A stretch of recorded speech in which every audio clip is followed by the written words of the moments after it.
Okay, looks like everyone's here. Let's call this meeting to order. May we have a roll call, please, Laura? Director Sisenya, I'm here. Director Gatchell, Director Ohilsky, Present. Vice President Fourcroy, I'm here. President Womack. Present. Excellent. First on the agenda, we have a public hearing to receive input from the community regarding the voting area scenarios. And I believe David Lopez is here to present, or do you start it off, Ron? I just have a very short introduction. Thank you. Okay. Next slide, please, Laura. I always just like to start off with a little bit of background for people that are watching or attending. We started this process back in January 2021, adopting a resolution declaring that we are going to transition to by-area elections. Back in June, the board approved a proposal from Cooperative Strategies to provide districting services, and that's David Lopez, which is here with us tonight. We've had 2 pre-map public hearings on August 5th and September 2nd. And now next slide, please. Tonight, we have the public hearing to look at the scenarios, the 3 scenarios that Cooperative Strategies has come up with, and look at the boundaries and how the voting areas are in each scenario. And we are asking for public and board input and any questions that may come up during this discussion. And with that, I can turn it over to David. And I did want to say, not only with David, but Jeff Minry, we have been talking about trying to answer any questions the board may have. So please take advantage of Jeff being here tonight. Thank you. It looks like I joined just in time. Thank you. Good job, David.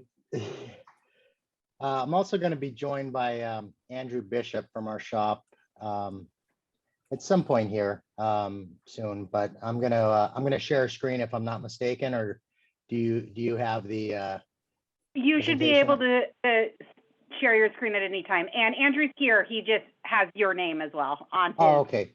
So let me get to that here. Let's see here.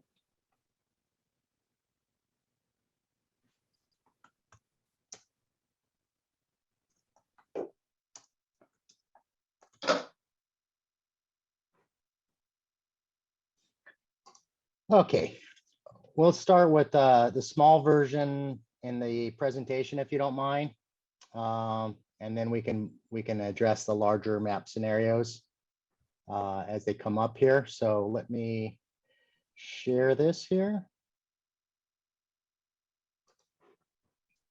Can you all see this? There we go. Okay, so this is what we call post map 1, the conceptual scenarios that we drafted. And I just want to go over the materials that were previously covered, and that is the timeline, which is in front of you here. We're at October 7th, obviously. After this, there'll be another meeting and public hearing to talk about any other scenarios or revisions that might be needed. Sometimes what happens is the board says, or I really like map 1, 2, or 3, and we want a slight revision, or can you alter it this way to include this or that? And we call those essentially the same. They'll be the same map number, but they'll be map A, map B, map C, whatever it may be if needed. So that'll be for November 4th. And then the intention is that on December 2nd, that's when we have a final hearing to adopt the scenario that was proposed and reviewed in 2 prior meetings. So that's where we're at. We're on target and everything's looking good with that. Again, the considerations, the first 2 are musts. We have to do this by population and try to ensure that each trustee or each director area, board of director area has as close as possible to an equal number of members within it. Population wise, and it could vary up to 10%, but we try to get that lower than that. And it must comply with the Federal Voting Rights Act. All of these other considerations we try to put into it, but sometimes you can get them all, sometimes you can't. but we do try and look at it, and the first two are musts. And then to give you a background, the 2020 census data that was certified looks like this as it pertains to your district. You have 14,124 population-wise folks per the census. And so this is all used and considered in this process.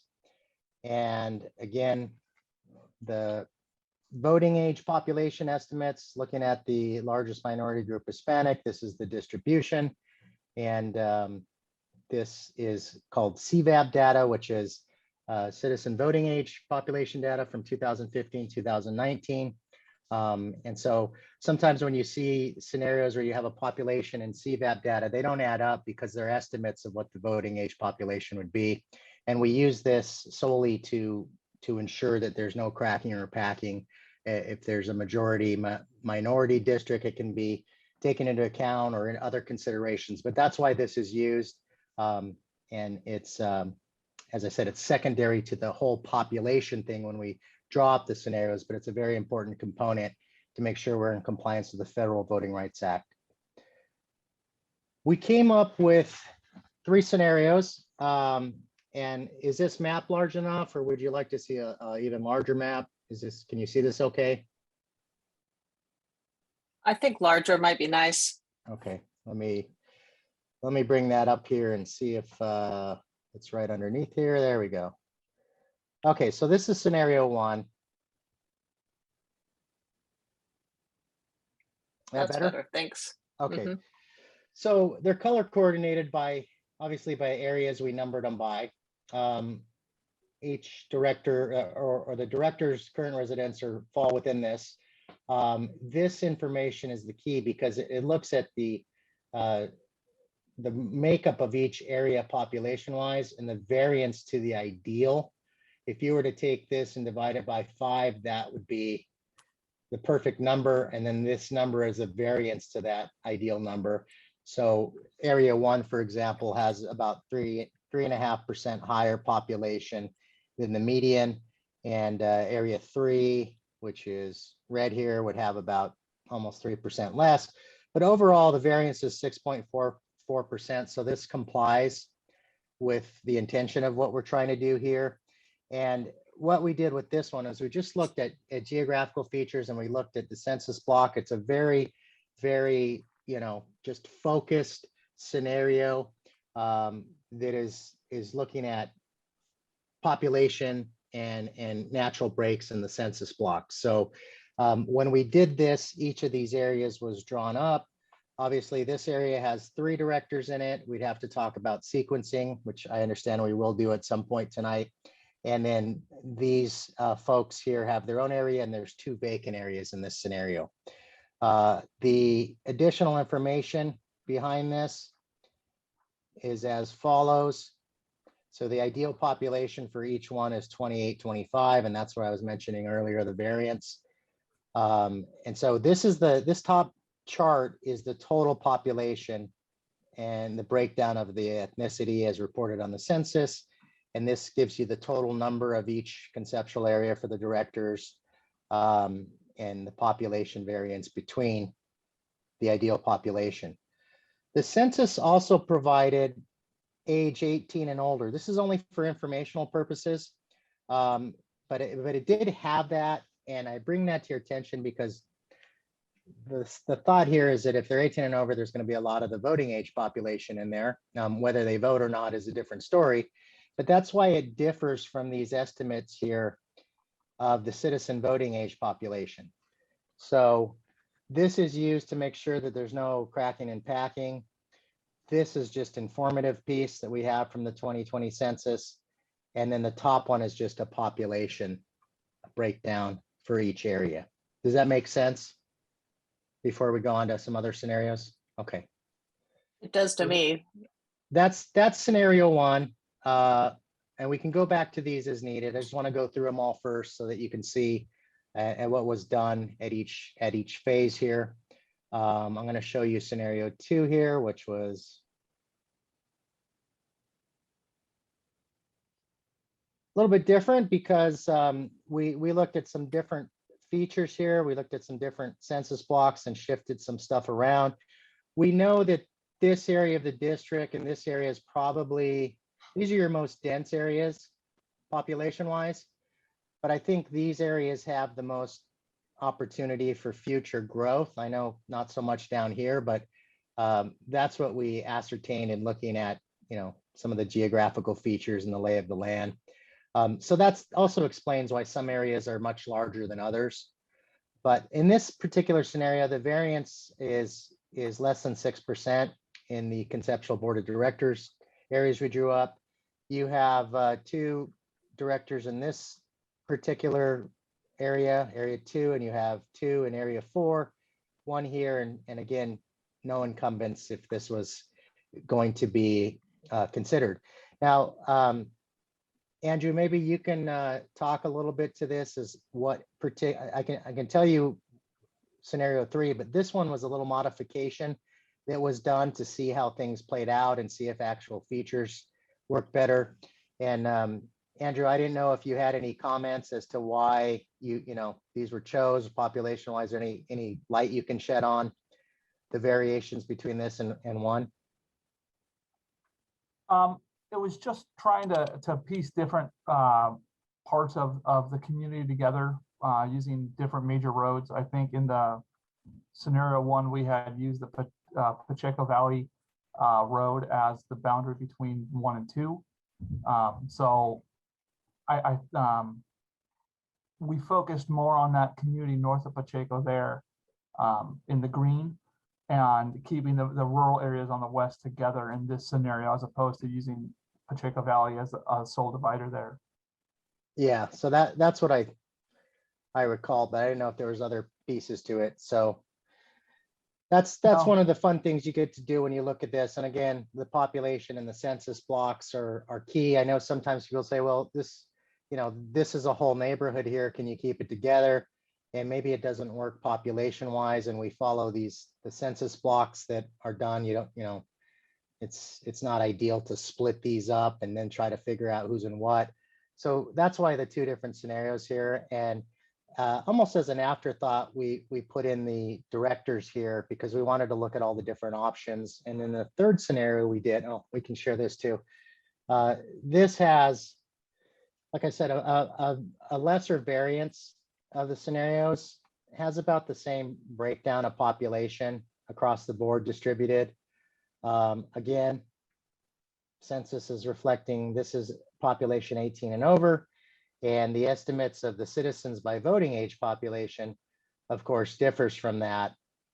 This particular estimate gets updated later in the year with the 2020 census, but this is what's in existence right now, and it's a tool that we use to ensure that there's compliance with the Federal Voting Rights Act. So they differ compared to the actual census population. But again, the criteria that was used was that last table and this table, and coming up with this particular scenario. And scenario 3 is an interesting one because it really worked out that this could be a possibility where you don't have to have further conversations about sequencing. And the reason for that is because when we drew this up and tried to look at what communities stay together and the census information, keeping in mind the population and the ethnic makeup, this worked too. And in this situation, each director actually falls in an area that is conceptually drawn here. And so in this situation, you wouldn't have what's called sequencing. Who falls off, who starts? Do we have elections here? Do we wait till 2024? And again, it's another scenario that we drew up, and we took into account other features. We wanted to tweak some of the boundaries and areas, and then this one worked out that the directors fell within these boundaries. So this is another situation. This one has a 8.67% variance between the population from the largest to the smallest here. It still works. It's still in compliance. And the demographic data here, is as follows. You have 102 variation in one, and 143 less in another. The population 18 and over is what it is. It doesn't match the CVAP information, but again, a lot changes in 10 years from census to census, and from even this period where they extrapolated voting information. So this particular scenario works, and it works in a way that's a little bit different in the sense that, and I wouldn't say that it's rare, but it's rarer than others where you have each director already falling within one of the conceptual areas we drew up. So that said, these are the larger maps, and the presentation itself goes into some other issues. We can talk about what ifs, and what if we do this? What do we do this? Why do we draw this way? But I'm open to any questions you have, or if you want me to continue the presentation as is. Oh, There wasn't too much left here. It was let's see here. I think it was over here. There we go.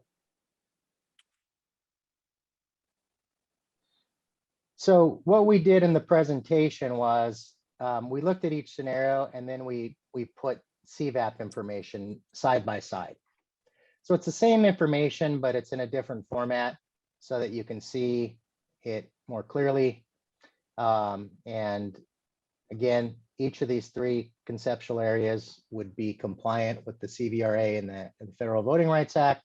It's just a question of what makes sense to your community and yourselves. And again, scenario 2 has the same information, the proposed areas for each director, the citizen voting age population estimate, total population, the variance, all the ethnic group percentages. And then you have number 3, which was the one where all the directors fell within a separate area, unique to themselves. Again, it has the same numbers here, kind of the same population by ethnicity. And so these are just the first scenarios we took a stab at that makes sense to us as demographers, but there may be other considerations or things that you guys want to talk about, or the community would like to address, or council. So now's the time to discuss whatever you'd like, and we can go in more detail about any of the scenarios or answer any questions. okay, This terrific. is- Thanks, David. Mhm. Oh, This I is know Matthew. that there are, I'd like to ask some questions. I was going to say, I know that there are several questions out there, and I do see some of the public, but we'll start with the director questions. Okay. Go ahead, Matthew.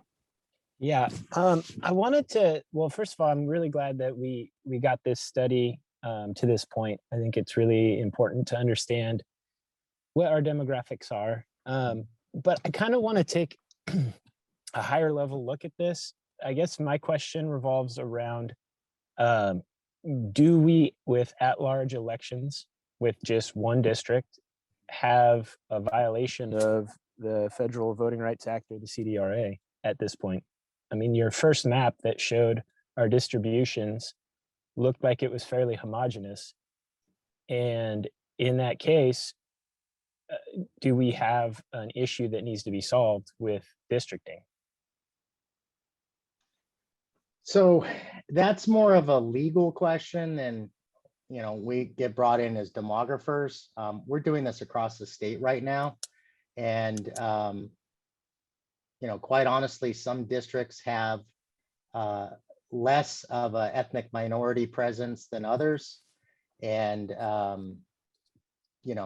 we're aware of the California Voting Rights Act and what it entails. And as far as, does our district, I get this question a lot. Does our district discriminate against minorities if we don't have a majority? Those are questions beyond my, beyond my scope. And also, there's an additional question that gets asked a lot is, does this process, if we go to trustee areas or by director, does it solve all of the things that the California Voting Rights Act was intended to address? So those are they're good questions. They're hypothetical or legal questions that as demographers, I don't get into the weeds on, but I can tell you there's other districts like yours that have this kind of makeup. There's smaller districts, there's gigantic districts. Everybody's different, but that's a question better discussed between your board and your community and council. Well, I appreciate that. I think for me, that's a very important piece of information. I can think of some disadvantages of going to districting, as in, would we sometimes have districts where nobody ran, and then we'd be in an appointment process. So I'm really looking to understand what the benefits are for districting. And yeah, I get that maybe that's not your answer, but Well, to me, it seems like we're not seeing. I'm not seeing a concentration here that would where people are not getting equality in elections. I don't see it yet. So Sure. let me interrupt and let's throw this and ask Jeff Minnery what his opinion is, and then you can continue with your other questions. Does that sound good? Sounds good. Jeff, I'm here. thank you. Thank you, President Womack, directors of the board. At this point, everyone is moving towards district-based elections, and the bar is really low. As you are aware, no community that has challenged this, with the exception of Santa Monica, has prevailed, and it's been very, very costly to challenge a demand that you district. The Supreme Court is considering the issue of what bar the plaintiffs need to hurdle before forcing the districting of a community, and that remains at the Supreme Court level right now. Briefing is done. We don't have a decision. We don't have any idea of when oral argument or when a decision from the Supreme Court will be made, but that is an issue that many communities are waiting on. So my take is that the safest route for your agency is to move ahead with districting, because I think that history has shown that you would not prevail, even if there's a small shift. I will say that because community like yours, especially with the low disparity among the communities, which is shown through scenario 1, 2, and 3, scenario 3 is attractive to me in that it keeps your current directors seated, and then depending on how the Supreme Court rules on the Santa Monica case, your board could go back to at-large elections with the least amount of disruption. So right now, I think the safest route is to not risk fighting a CVRA lawsuit and district in regards to scenario 3, so that you have the least disruption if you do decide to go back to at-large. Does that make any sense? It does. Thanks, Jeff. Does the board have questions for Jeff or more? So yeah, this is Matthew. So we're not doing this for a benefit to the community. We're doing this as a way to ensure that we aren't getting sued. Well, the idea is that it's a benefit to the community. The CVRA requires plaintiffs to prove that the ability of a protected class to impact voting is impaired due to the dilution of the voter rights. And so that is a very low hurdle currently for a potential plaintiff that wants to force this. I do not believe your board, I think your board's ahead of the game. You didn't receive a letter demanding districting, did you, Ron?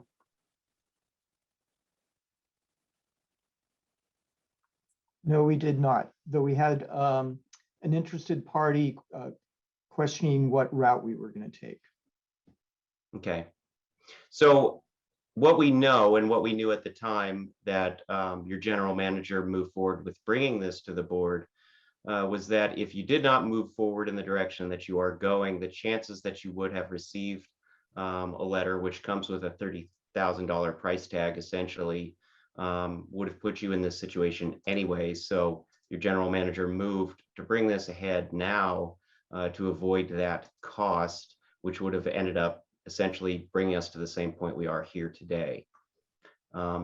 So my advice would be to continue with redistricting, take a wait and see approach, disrupt the district as much as possible, and disrupt the district as least as possible, and await the decision from the Supreme Court. If the Supreme Court does not support Santa Monica, then districting is certainly where you would be anyway. All right, thank you. Sorry, I don't have a better answer for you, but the idea of the legislature is that this is the best route. And if I can interject real quick, at the beginning of this process, we talked about safe harbor. And the only safe harbor is districting under the current, until the Supreme Court rules on the Santa Monica case, the only safe place we have not to be served with a demand letter. If the board chooses not to district minus a decision on the Santa Monica case, it is a risk. And are we willing to accept that risk and the liability that would result from that risk? All right, thanks, Ron. Can you quantify what you mean by risk? I mean, what are we talking about? We're going to get into a lawsuit. I don't understand exactly what that means. Well, the risk is the demand letter and an automatic $30,000, and then whatever else we want to apply if we're going to fight it. Okay, thank you.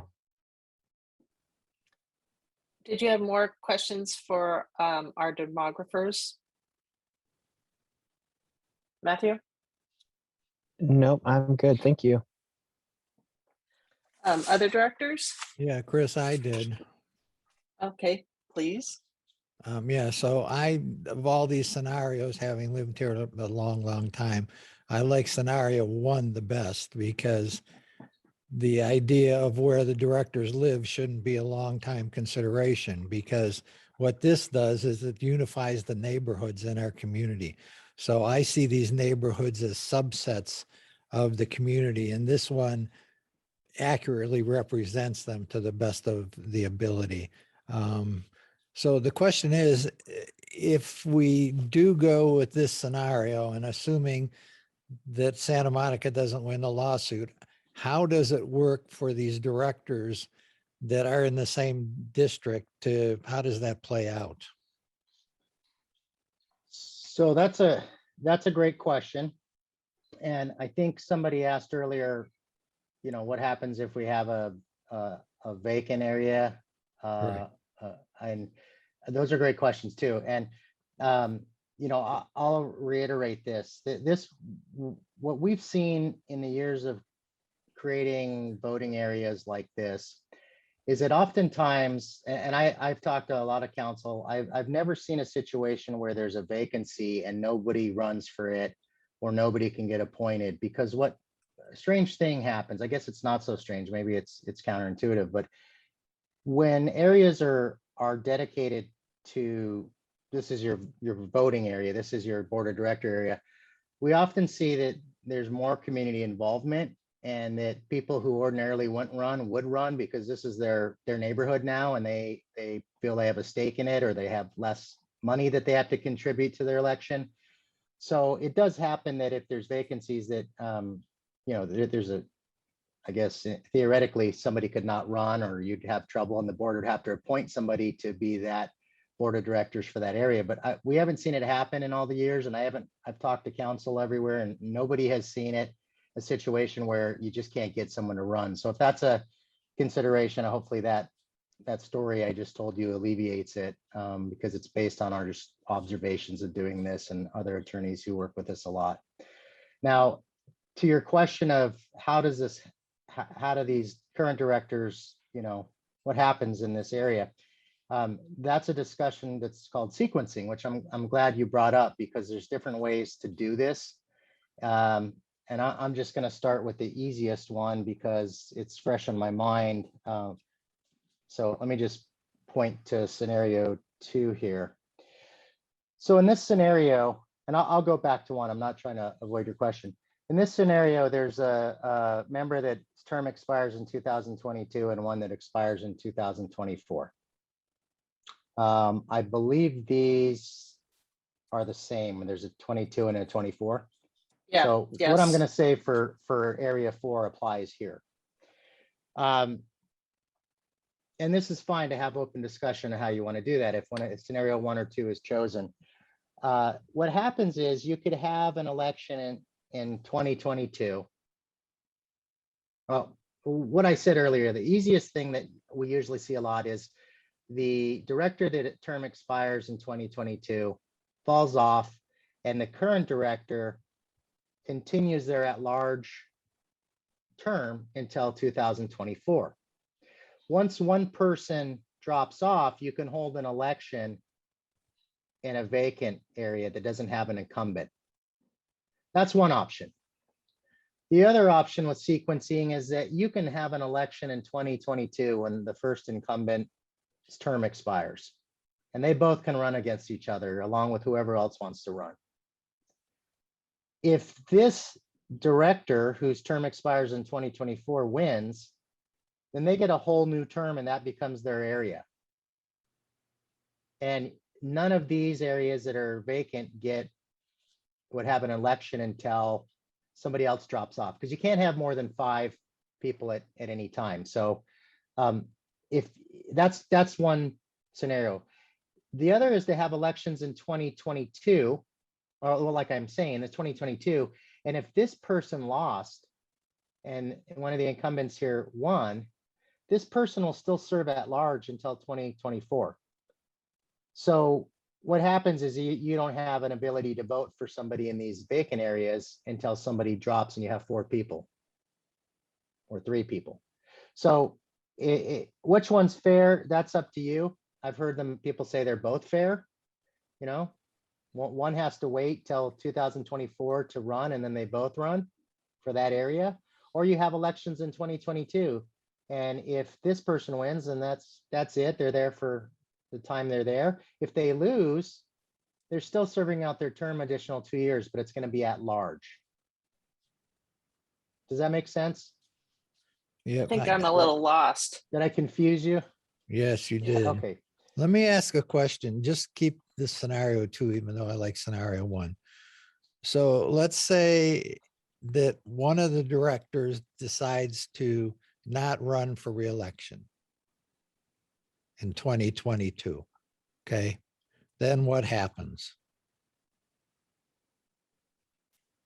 Okay, so in this situation, this person's term expires in 2022. This person expires in Right. 2024. It's actually the opposite, but Oh, sorry. Yeah. Okay, then I have them wrong. This is 2024. This is 2022. correct. If one decides not to run in 2022, in this particular scenario, this person would drop off. You can continue to serve until 2024 at large. Right. Because this person dropped off, you can hold an election here or here. But you could also say, well, I guess you could say, let's have an election in 2022, and this person would be at large incumbent until 2024.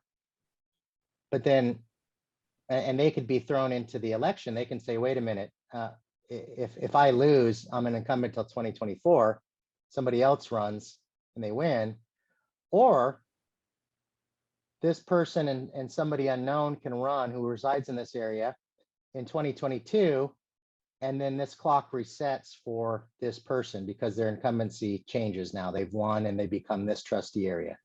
Does that make it clear? Sort of, but let me ask this question.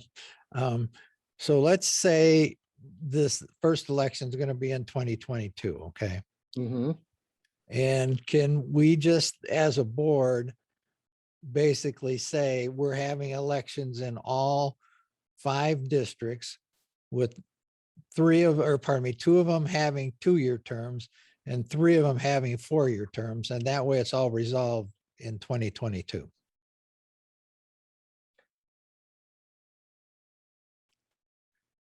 I suppose you can, but then let me think about that and get back to you and work through council, because if you have by area elections in 2022, everybody's gonna, in this particular scenario, 4 incumbents are gonna be vying for 2 spots, correct? Mm-hmm. 2 will lose, 2 will win. So I suppose that's allowable, and then you have the vacancies freed up for the, the income, the areas that are adopted that have no incumbents. But I think what happens is whoever the 2024 person is continues to serve at large. Okay, we're gonna Until have to 20 get your term clarification. doesn't expire if you all decide to vote in 2022. People who are elected in 2024 will serve in a at-large capacity, but they just may not be serving their particular district Right, or but their they could, particular area. we'll have to get a legal analysis of this, because the people in terms expire in 2024 could agree to the election and say, we're gonna resign if we're not reelected. I mean, there's ways to manage this, so. Yeah, I would imagine if there was overall agreement and it didn't conflict with any particular laws, I suppose you could do that. I would have to work with council on that from what we've Okay, well, seen. if we could get that answer for our next hearing, I would appreciate it. Sure. That doesn't sound very fair to those of you that have longer terms. Just an observation. But there's a lot of unknowns, Chris. Some people Sure. may not want to run in districts, some people may not, and there's a lot of things at play here. Right. Okay. Did you have any further questions? No, I think I confused the thing enough. I'll step back now. All right. Chuck, did you have any questions?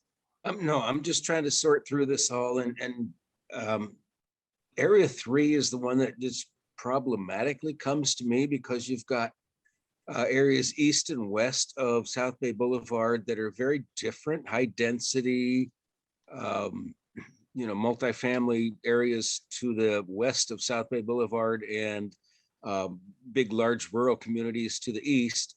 So it just, when we talk about trying to make districts homogeneous, that just popped into my mind, but I don't know how else you solve that problem, because you've got the population numbers that you need to take care of. So and this is the first look that we've had at a color coded map, and the chart with the 2 comparisons.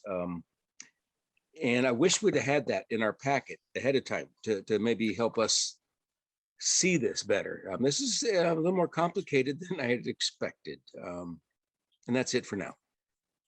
Okay, thanks, Chuck. And I think this is a chance for us to give feedback if something doesn't feel like a neighborhood, or, and they can work with that. Because I kind of feel, I don't know, Marshall thinks that map 1 does the districts the best, but I do kind of like the blue district on map 2. That's kind of like all the people that are on the water. But I agree with Chuck that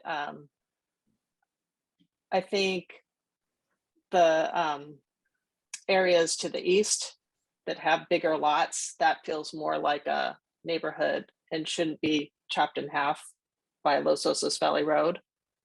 Does that But make it's sense? hard to me, Los Osos Valley Road isn't necessarily the separator there, because Right, I agree with you. I think it Yeah. isn't the separator on Right. the east side of town. I think Yeah. the east side of town is the bigger lots. And Okay. so, but I think we can give feedback to the demographers and they can play with it and try to keep the variance down and the neighborhoods intact and the numbers of people similar. I mean, by shifting things a little bit, I think it might This is a still good start. make our A good start. aims. Well, I think, Chris, one of the things that we need to have is we need to have access to these scenarios so we can play around with them, because as Chuck said, Well, this is the first time we're seeing them. So we need I to think what physically we have do- access to these. Well, I don't know if we need that. I think what we do is give them our opinions, and then they would change it for the next meeting, right? Isn't that what is Yeah, that but possible? But I'm not, I mean, I don't necessarily disagree with you on 2, but there's small areas, but I need to be able to see 1, 2, and 3 when I'm sending my comments in. I agree. I would really like a copy of this to be able to digest and then offer comments that could come back before the next meeting. Directors, just so I can interject, it was attached to 2A, these maps. So they are available online. And Chuck, I do apologize. I didn't print it in color for those who I delivered paper copies to. Yeah, I maybe I should have gone online and done it that way. Yeah, that's what I did, because you do need the color, or it makes it much easier. Okay, well, if we already have them, then that's fine. Is the statistics there too? Yes. The only thing you're missing in David's presentation is, what is that, David, over there on the side? Those particular stats. Yes. The CVAP isn't there. Yeah, Right. yeah, that's in the presentation itself, not, the support documents to the maps are different, but this is there at the bottom. But the larger maps that are on the website have one more table, but this is all in the presentation here. Great. So Ron, should we read off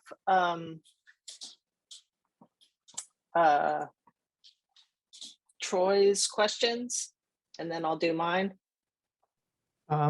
Sure. I did give those questions to David and Jeff. Mhm. So we can do that, or I don't know if you want to go to public comment yet, or is there more? Yeah, we could do that, because we can discuss it more when we bring it back, right? Right. Should I stop Okay. sharing at the moment?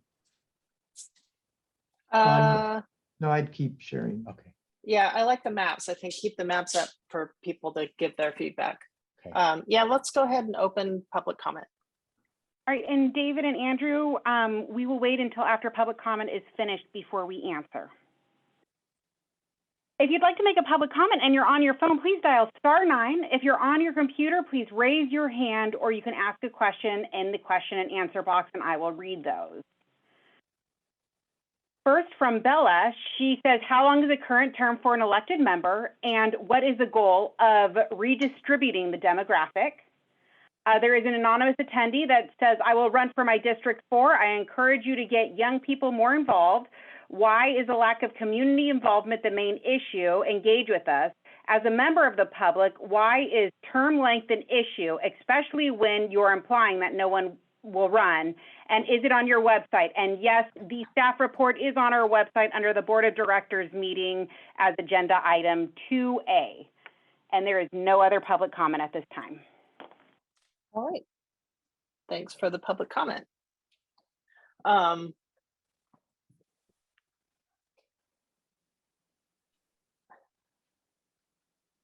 Did you want to answer that, Ron, or?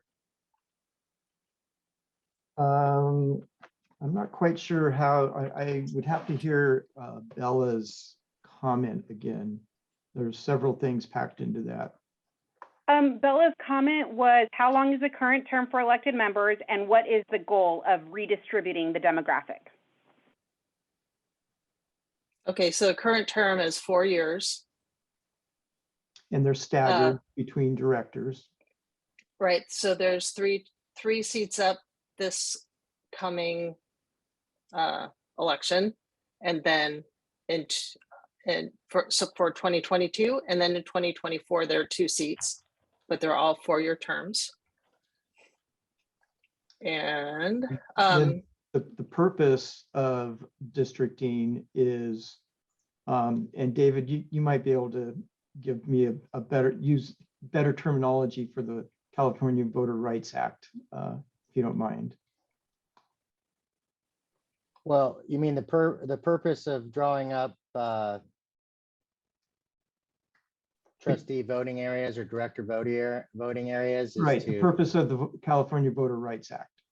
so the purpose of it is to ensure that there's, you know, there's areas where you can have by area election instead of by at large, which allow for, you know, a greater representation and a concept where population determines the size of each area, and there's a better representation among historic minority groups by making those considerations within those areas.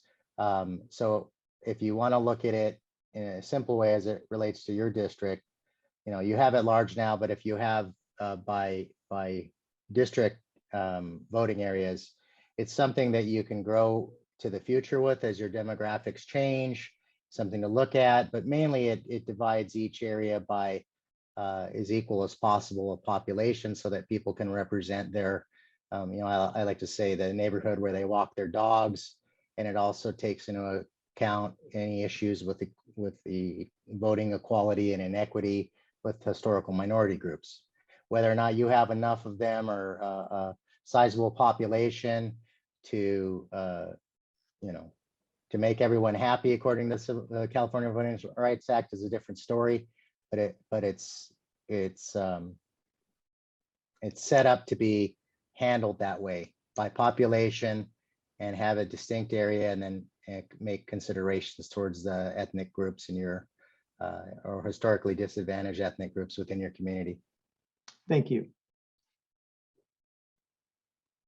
okay, was there a third piece to that? I don't think so. Okay, thanks for submitting a question. So I had a question. If we're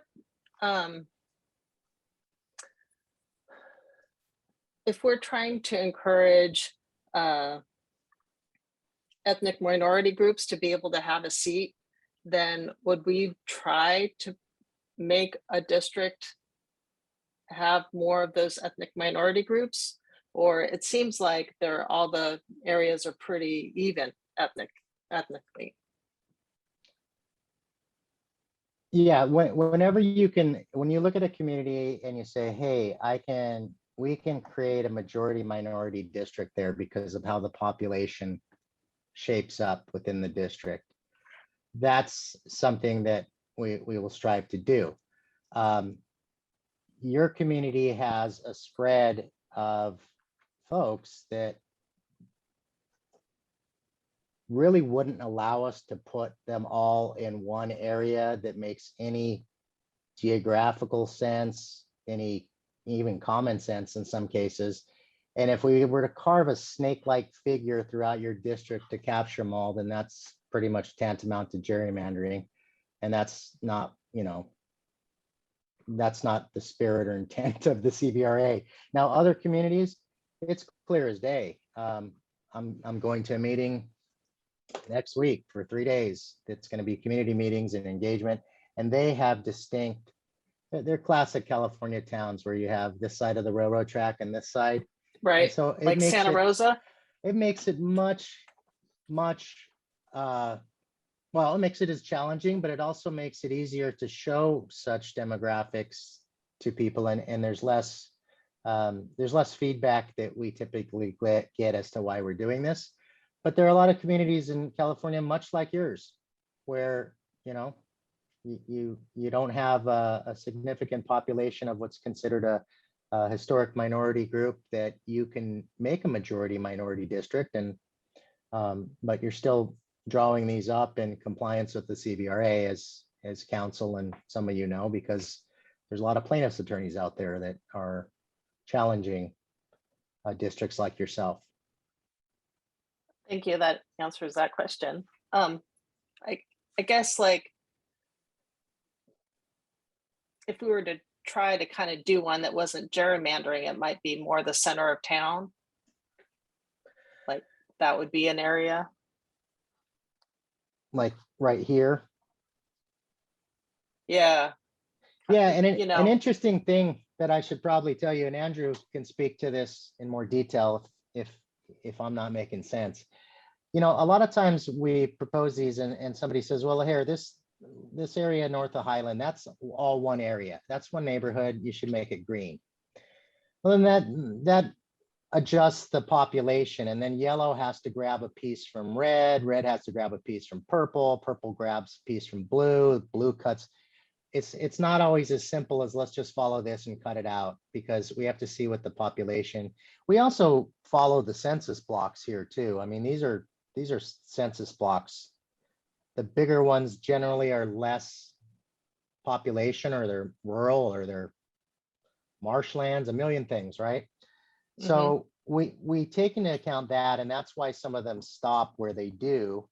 You know, I think, no, not so much that one, but this piece, and then in scenario 3, you know, you got some pieces here. So it's logical. People say, hey, I want this cut out and thrown into yellow. Okay, well, now we have to redo everything because the population shifts. So just be aware of that. We'd like to come back with, you know, scenario 3A or 2A or whatever, based on your feedback through your staff and or council. so But that just little know why, carve yeah. out that you just pointed out, that does bug me. Which one? The way that green goes, like that Yeah. whole, Okay. I mean, that's actually, I used to live over there, and that would just, and I would be in the yellow, and that just would have been weird. So Okay. just, Well, we could. Well, give you know, that feedback. if you recall, David and Andrew, I that bugged me as well, but it was because of the census tract information that we couldn't do that. And so that's what he's talking about. It's not Right. as easy as just saying, oh, just pull these streets. It's just harder than that. And I know Andrew was trying very hard to balance things out when we were talking last week on this. Correct. And with the district as small of a population as this is, moving 1 or 2 census blocks could mean 200 people, and that gets us to that 10% variance real quick. Oh, that was one of my other questions, was what's the limit on variance? So I'm guessing it's 10%. We're targeting a 10% variance between our low and our high. So we don't want to have too much of a difference. And so I did look at trying to grab that neighborhood, but in that scenario, an alternative version, you would see, it wouldn't just be a tweak to the green, as David mentioned. There would be other pieces that have to move to kind of get back into that 10% window. Okay. But I thought part of this meeting too is you are looking for our feedback as to what makes sense to us. Correct. Absolutely. Okay, but I'm glad that Ron pointed that out too, because that was one that kind of bugged me.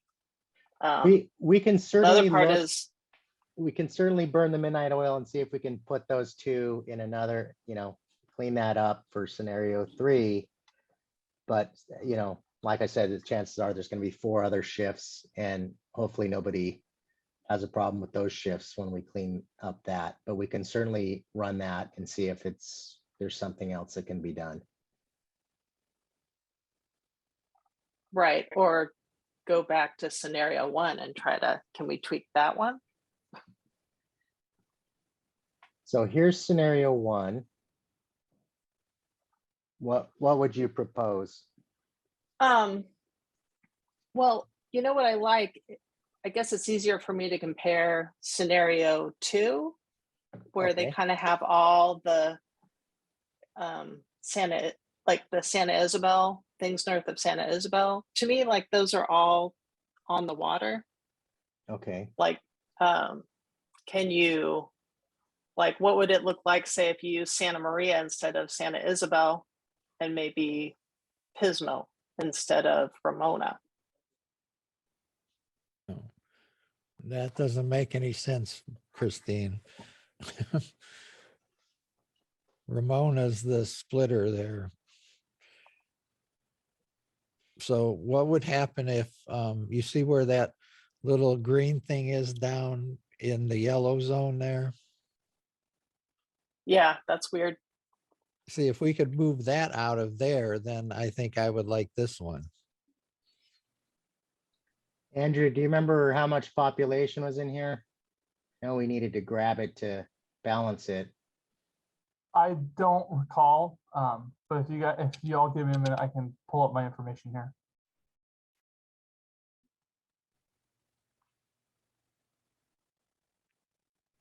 Yeah, that's the area with Sunnyside School. And then you just have the, Oh, Right that's a there. school site, right? well, This not is- all of it. There is residential along Palisades there. But it's a lot of commercial too in our fire department and Right. that, Yeah, the commercials on the, yeah, I don't think that there's any residential in that green zone right there. a little bit. Yeah, and commercial doesn't matter. That's not where voters right. live, right? That's right. So, all right, so did we get Troy's questions answered then? Was that already done?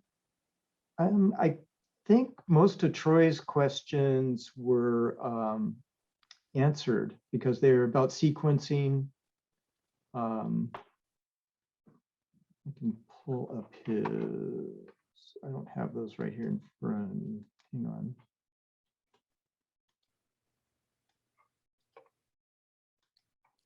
Oh, I've got it.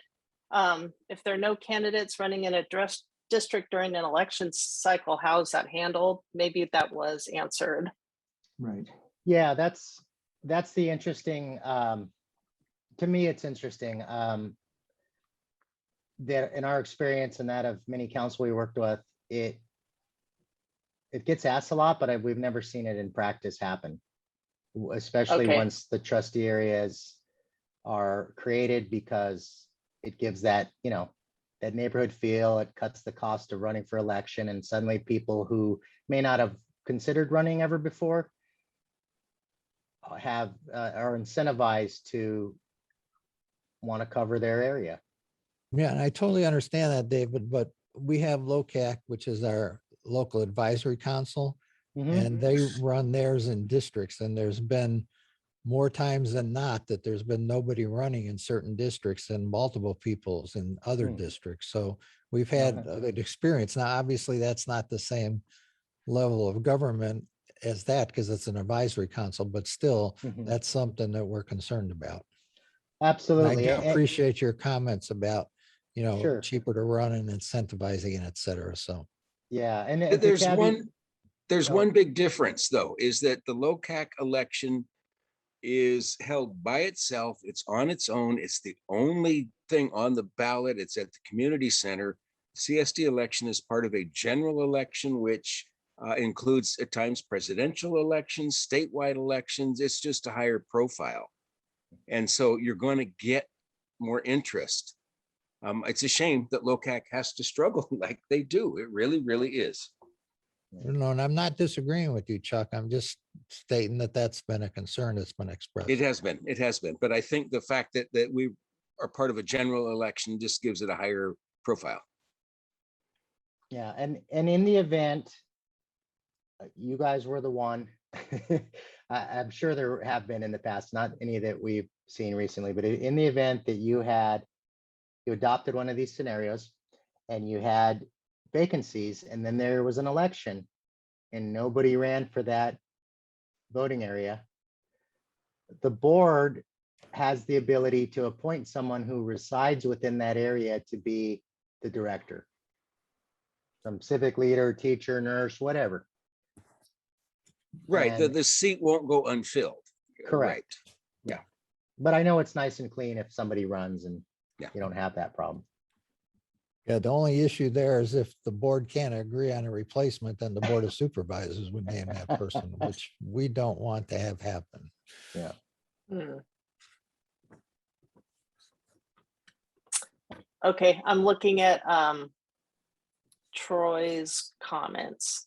Were there any scenarios that caused a skew in numbers? In other words, an underserved population? No, they were all of these were done to ensure that the variance was in compliance with the law, and that is from the smallest to largest, there's less than 10%. Does that address the question? Yeah, I think so, yes. Yeah. And you might have addressed them. I kind of just wanted to make sure Troy's, I made him send me a list of his questions. I want to make sure I don't miss them. Okay. So let's see. Let me read his general comments. He said Ramona might not be a good divider between Los Osos and Baywood. Also, it says it a would be. natural, what's that? It says Ramona might be a good divider. Oh, I'm sorry, go ahead. I All was right, going to might be a say good divider, Ramona which is a good divider. Okay. Also a natural divider towards Cuesta by the Sea. The District 3 in Scenario 2 makes more sense than dividing down the middle like Scenario 3 does. District 3 in Scenario 2 makes more sense than, yeah, I think I agree with that, that the east side of town should be together. Yeah. And Scenario 2 seems the best on this list, but there's a lot of guidance needed for overlapping terms. All right, I think that's all his stuff. Were we going to discuss which one people liked, or is it just? Well, we can make modifications to any of them. You can rule out one. You can say we really like 2 and 3, but we want some tweaks or modifications, or you to run differently if you can. But ideally, if there's 1 or 2 that the board is favoring, and you just want different versions of that, like scenario A and B for number 2, and scenario A for a modification to trustee area 3 or conceptual district area 3. Yeah, we can come back with those, because then we at least know what you're focusing on. And you might have to run it, comments through Ron or council and get back to us, and then we can have those for the next meeting, because I understand, you've had a couple hours to digest this and try to figure out what you'd like, and you might want more time looking at it. But right now, what I've taken from this is we want to see if we want to remove that. And several of you are happy with this. Yeah. Some of you are happy with this one in the sense the trustees are separate, but you don't like this divider and everybody hates this. Yes. Well, I don't know that anybody likes 3, to tell you the truth. Okay. Well, we I can mean, I redraw like- that then. Now, if you can make that modification that we just talked about, I like 2 the best, because it does hanker into the community neighborhoods that we presently have, like Baywood is down there, and then the purple is semi-cool. I mean, I think this one is the best given what we've talked about. I originally thought 1, but now Chris has talked me over to 2 here. And I think that Troy agreed with 2 also, so. Yeah, well, I think we can tell them and I think we probably already have, what we kind of like, what we don't like. I would just like to get rid of that little green piece on the other side of LOVR, because there's basically very few residences there. I agree with you. I don't like that either. So. Okay, so we All right. have that. And we'll see what removing this does, and how things shift. Did you want us to run the scenario, but with taking this out somehow, and No. you didn't Well, you like could this? show us what the numbers are and say that's why we can't do it, because or I can take your word on it that the variance doesn't work. That's fine. I get No, it. yeah, But I yeah. don't think putting that together with the Baywood, or pardon me, the Sea Oaks area and the mobile homes there and all that makes any sense because it's a separate community to me. I just think doing it the other Right. way makes way more sense. So Yeah, Chris, you I talked think me in that this too. well, I think the east side of town needs to be together. Yeah. So- Regardless of where Los Osos Valley Road is. But Okay. you can use it as a divider on the west side of town. So generally, folks are happy with this area 3 here, Yes. and area 5, Yep. area 4 Well, is okay. I'd be happy if you could play around with 4 and 5 to get me and Marshall out of the same district. But if you can't, you can't. So No, I think Okay. it's more logic. Chris, I think it's more logical this way. So well, they can move streets a little bit. But yeah, overall, I think I like this one the best. Okay, we For- can play around with 2 and maybe have a couple scenarios, or at least one that reflects some comments we received. All righty. Thank you so much for that. Sure. And I thank some of the public for coming.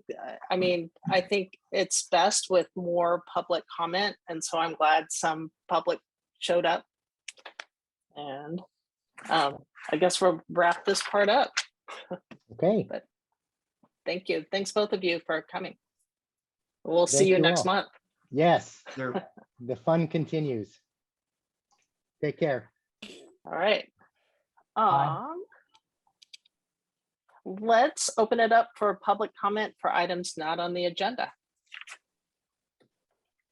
If you'd like to make a public comment for an item not on the agenda, please raise your hand, *9 if you're on your phone, or write a question in the question and answer.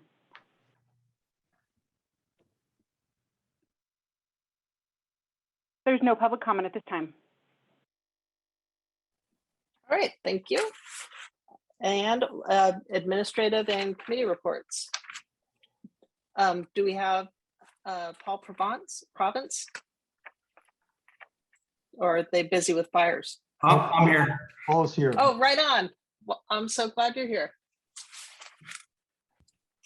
Go ahead. Stand by. Let me get, I'm a little technologically challenged, so it's going to take me a second to get the right windows up here. Okay, so board report, emergency activity, we're at about 147 calls, which is on average for the district. Still looking majority medical aids, not a whole lot of fires to speak of. Nothing really happened that was all that exciting for to report outside of the normal. Still got the COVID-19 stuff going on. We did see a little uptick in COVID type calls. I won't say that they were confirmed cases, but COVID type call, there was an uptick in September. Pretty much hand in hand with what was going on in the rest of the county. Special programs and projects. I didn't have the information in time for the board report, but we were successful in our recruitment of new reserves. We just offered 12 conditional offers to candidates. We have some really good candidates so far. They've all accepted. We do have a target date of putting some into the academy, hopefully in November. Some of them are coming over completely trained. Some, I believe, are from the Morro Bay Reserve program, and some of them are from the San Luis Obispo County PCF program. So we're big borrowing and stealing from other places and giving them a good home. So we're pretty happy about that. All the candidates that participated in the physical abilities test were really good, strong candidates, and then they also interviewed very well. I just found out today that our fire engine is in the state. It is in Rialto at the outfitters, and we will be packaging up the equipment and shipping it down to them so that they can start the process of putting all the equipment on the engine, i.e. the computers, the radios, mounting of the tools and such. So we're pretty excited about that. You may have seen a red fire engine running around town that's going to be similar to the paint scheme of the engine that's coming. Our engine is currently up at the shop in Paso Robles getting some annual maintenance done to it. So end of report. Thank you. Excellent. We're very excited about that fire truck, and thanks for your report. Do we have the Sheriff's Department report? It does not look like we have a sheriff in attendance tonight. Okay. All right. And General Manager report? Yes, thank you very much. I did want to circle back just real quick to some of the utility department updates. I did want to mention that on the program Seawell, we did submit a grant application through the Small Community Drought Relief Program. Program Seawell estimated costs about $2.1 million. We submitted a grant for about $1.6 million. Margaret has been in communication with the state. We should hear something back by the middle of December on that. So hold your breath and let's see what happens. I did want to talk about the 16th Street South Tank Rehab project. That's out to bid right now. We're expecting, or the bid does close on October 14th at 3 o'clock. So we're excited to see how that one bids out. We have had a little bit of slowdown in the 8th Street Upper Aquifer well. We're getting submittals from the contractor. I believe I've mentioned that we're having supply chain problems for some of the electrical components, which may delay part of that project, but we're hoping to get underway soon on that. On to my general manager report, I wanted to say we did have our financial audit is now underway. We had the auditors in our office on Monday, Tuesday, Wednesday, September 27th through 29th to kick it off. We felt it went very well. Adrian was in the office, and of course, Laura and Alicia and I, and we felt really comfortable with the auditors. I think we made a great choice for changing over to a new audit firm. I did want to highlight, I started off saying, well, we've had quite a few employee anniversaries in the last couple of months. And then I realized that we have a lot of employees that were hired about at the same time. So I did want to just throw in a list of our employees. And as you can see, the list, we range from 2 years to 22 years of service with the district. And I can't say enough about this group and how much I appreciate working with them and the service they provide the community. And then I always want to throw in the Drought Reminder. It's on everybody's mind.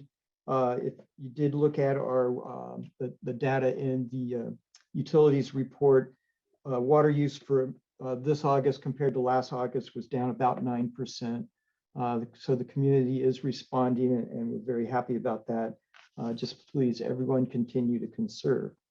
And with that, I can answer any questions. This Does is the Chuck. board have, oh, go ahead. Yeah, I have a couple. First of all, thank you for calling attention to the work anniversaries and our staff. We're nowhere without good staff, and I appreciate the work that they do and the fact that things seem to be seamless and we're not hearing about a lot, and that's what happens when you have good staff. To the infrastructure update, 16th Street, we got some big work going on up there. What's our plan for community outreach? I assume we let the neighbors know ahead of time that we're going to be doing some work and they might be affected. Yes, you know, it's a very constrained site. I don't know if everyone's been up there, but it's going to be a tough one. The good thing is, since we're doing a complete rehab and going down, taking down off all that lead-based paint, it will be encapsulated.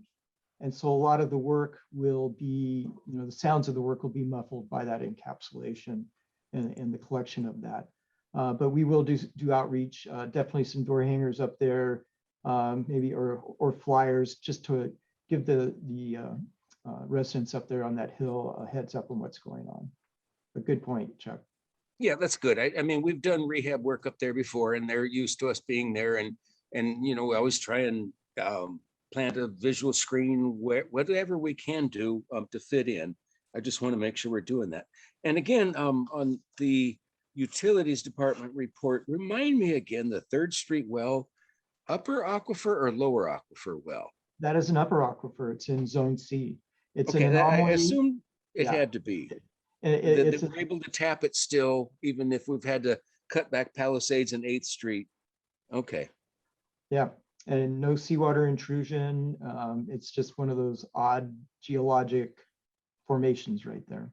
Yeah, I know. I kind of thought that might have been the case because I see where we're cutting back where we need to at Palisades and picking it up at 10th and doing what we can. Yeah, I Okay. believe 8th Street, if you notice, runtime, we lost 8th Street for about 3 weeks during August. That's why Right. you're seeing some shift there. Well, thanks for doing what you do to make projects happen. Thank you. And I'll pass along to the crew your compliment. Oh, it feels good. Just to be running kind of quiet. All right, good questions. Any other questions for Ron? All right. Chuck, did you want to, I always skip past utilities. Did you want to say anything or? You know what? I want to add one thing about the Utilities Committee that met last month. We reviewed the resiliency plan that I think was brought to the board. We've talked about it, and they fully approved moving ahead with the studies that we're going to have to be doing to ensure a Plan B is in effect for this community. And we still have 2 openings, and I think we're going to be filling those soon on that committee. And again, I appreciate the work that they do. Thanks, Chuck. So the financial committee report, we approved the minutes, or the committee approved the minutes. They recommend the board approve the warrant register for September 2021 and receive and file the financials for the period ending September 31st, 2021. And one of our committee members, B. Jansen, needed to step down. And I'm hoping maybe for next month we can get a certificate of appreciation out for her. Definitely. So I'm sad to see her go, but I understand it. She's the president of the county PTA. So they oversee 33 schools and she has her plate full.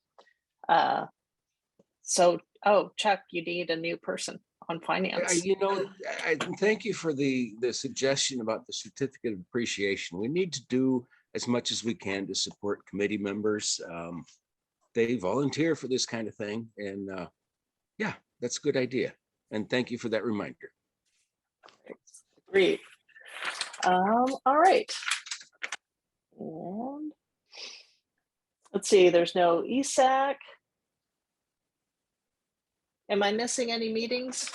Yeah, well, other meetings, I have a couple. Oh, please, Marshall. Basin Management Committee met. And we basically got an update from the staffs for BMC that have been working on the sustainable yield process and how we're going to move forward determining sustainable yield.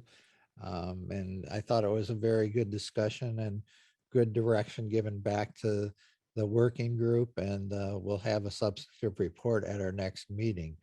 Ron, do you want to add anything to that? No, but the working on the sustainable yield, the working group has had several meetings, and we will have some great information. I just saw it today when we had a working group meeting today. So I encourage people that are interested in the Basin Management Committee and water in Los Osos to attend that meeting. Okay.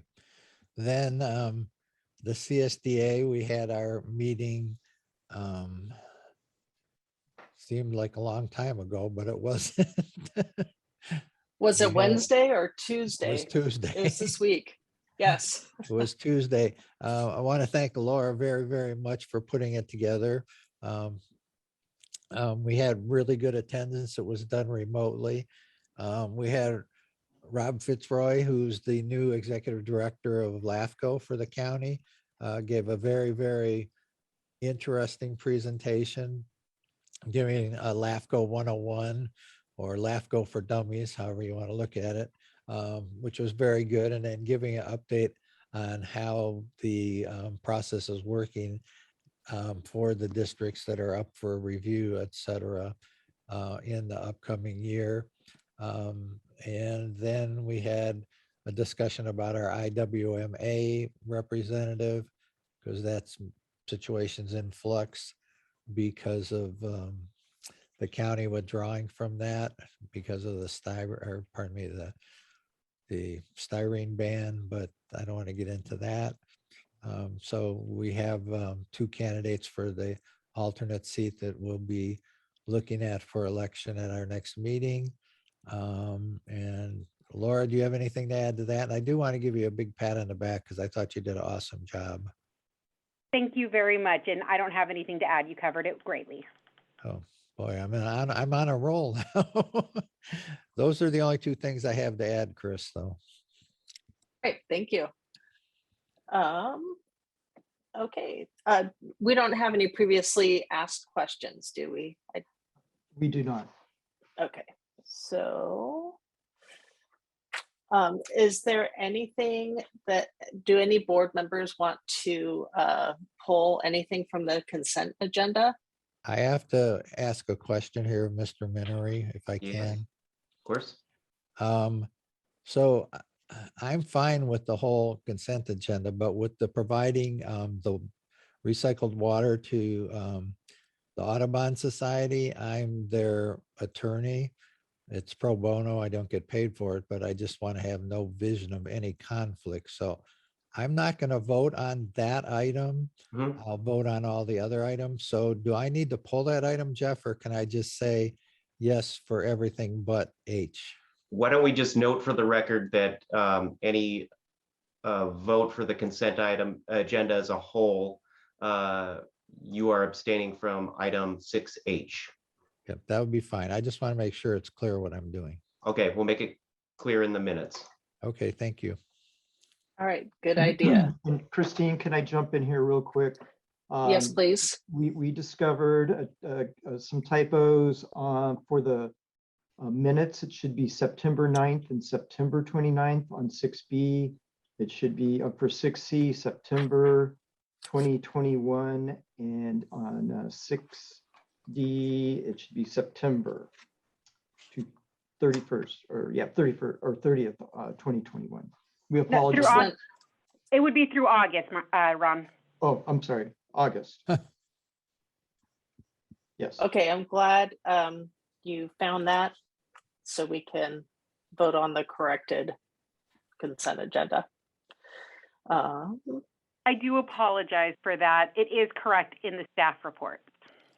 Excellent, thank you. I'm glad you caught it. So Chris, I'll make a motion to receive and file the administrative committee reports. I have Oh, to hold take on, I think comment we have first. to open for public Public comment. comment. Oh, Thank you. sorry, I I forgot. was ready for it this time. Let's open for If public you'd like to comment. make public comment on the consent agenda and you are on your phone, please dial *9. If you're on your computer, please raise your hand. There's no public comment at this time. Okay, we now did our I'll make a duty. motion to receive and file the administrative and committee reports to approve the consent agenda with that one note that Jeff will add about item 6H. I second that. This is Matthew. All right, thank you. And then, do we just vote? Roll do we call. need- That need roll call roll vote, call. there's resolution. Okay. Oh, you're right. Okay, Laura, can you take a roll call vote, please? Director Oholsky, Yes, with the exception of 6H. Vice President Fourcroy, Yes. Director Sesenia, Yes. President Womack. Yes. All right. Do we have any future agenda items that anyone on the board would like to add? And hearing none, are there any closing board comments? I would like to piggyback on what Chuck said, that with a smooth running organization, that, all these things don't come to our attention, and that's an awesome way to go. And all these anniversaries that came up, Ron. I appreciate you bringing those to our attention. And I think that we should give them all a big round of applause. I agree. Thank you. I will pass that along. Thank you. I had just a couple things. I dropped out there for a minute. My battery went dead. And you were going through other meetings and that kind of thing. And I want to say that the BMC meeting was especially important this last month. There's kind of a shift in focus, actually, in terms of the goals of what we're going to accept in terms of saltwater intrusion. And it's important. There's some changes coming up. And again, I encourage people to tune into that meeting. It's an important one. And again, LOCAC, I reported for the CSD at the last LOCAC meeting, and I'm encouraged that they've formed an ad hoc water advisory committee to keep their own their council informed on water issues without depending on our report. Mr. Bishop from our utilities committee, actually, I think is on LOCAC, and he heads that ad hoc committee, or he's co-chair. And so it's good. They're studying the water issues, and they actually voted to send a letter to the Coastal Commission, the county, and everyone else that we sent our August 25th letter to, expressing support for our letter. So I've often hoped that LOCAC would become a more important avenue for discussions in this community, and I think it's happening. So kudos to LOCAC, and that's what I got. Thanks, Chuck.